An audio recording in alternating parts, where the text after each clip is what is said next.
You've been watching the Watchful Citizen. It's a program by the Lancaster County Democrats. My name is Barbara Baier, and we're interviewing two labor leaders here in Nebraska, Ken Mass and Rod Vlcek.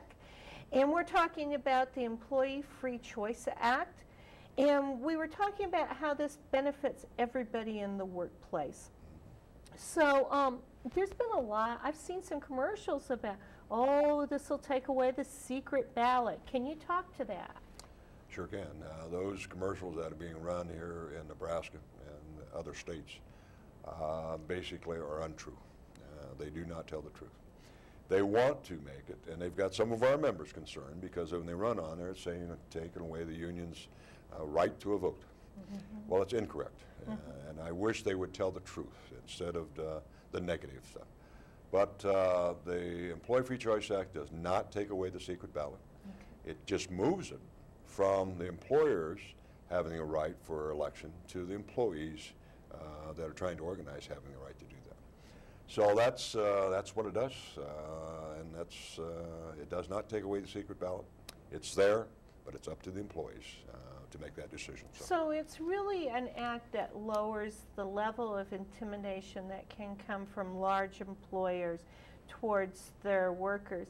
Now, when we talk about different things of what labor, organized labor, has been able to do for people, things like the minimum wage, you spoke of that, and then we see overseas that there isn't these kinds of safeguards for workers, the minimum wage and stuff.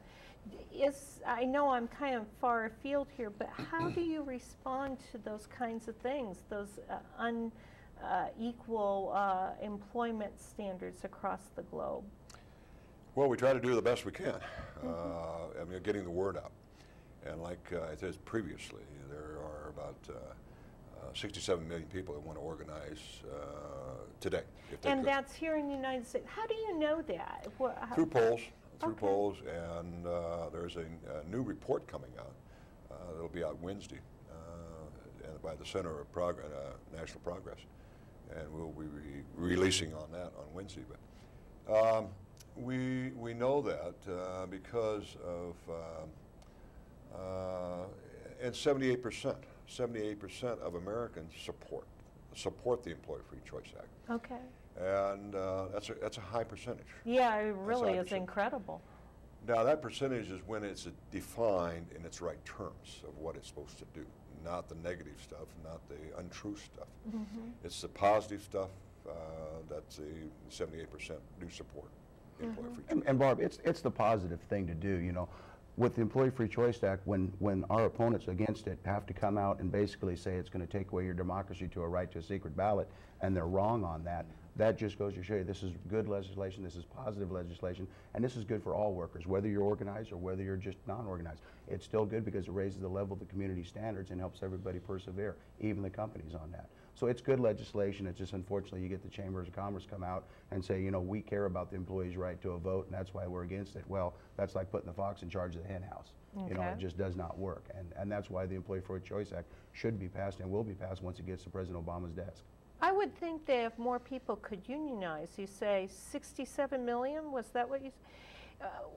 I would think the standard of living for most Americans would change because of that.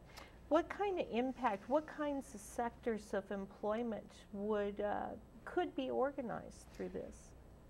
The report that's coming out, if 5% of the unorganized employees of Nebraska would organize, have the opportunity to organize and become unionized, that would change the revenue in Nebraska by $176 million.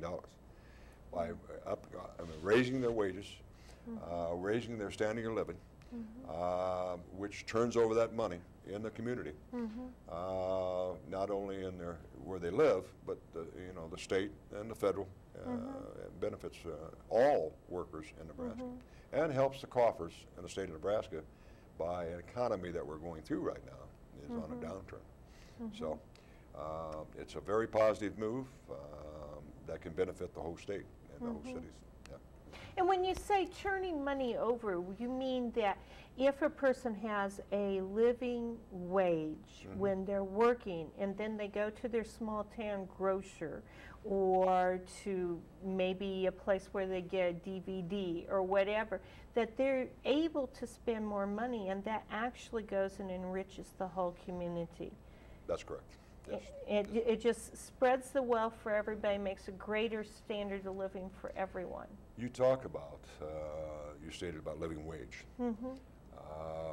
When a living wage is paid to employees, that may give that employee an opportunity to buy their own house. That may give that opportunity for that employee to buy a new car. And that has been positive, as Omaha, Nebraska had a living wage for a while. And that happened. A good friend of mine, his daughter, with that increase of living wage, gave her the opportunity to buy her first house. After it was passed, and then it was taken back away by the city council. Needless to say, you know what happened. She lost her house. Oh. So by buying a house and being an opportunity to buy a car, that helps the economy too.